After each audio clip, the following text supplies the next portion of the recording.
மத்தி மீனை எண்ணெயில் வந்து பொரிக்க வேண்டிய இருக்கனால மண்கடை வச்சுக்கிறேன். தேங்காய் எண்ணெய், மத்தி மீன்,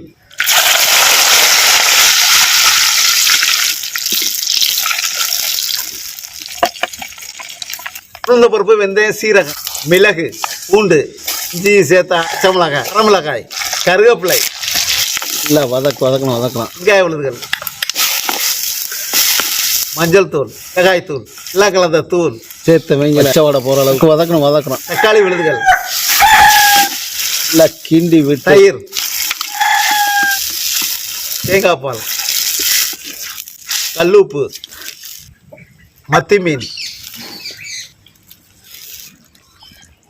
கொத்தமல்லி தலை, மல்லித்தலை அப்படி தூவி விட்டு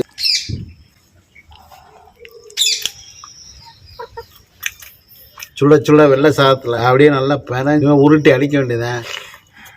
லைக் பண்ணுங்க. வணக்கம்.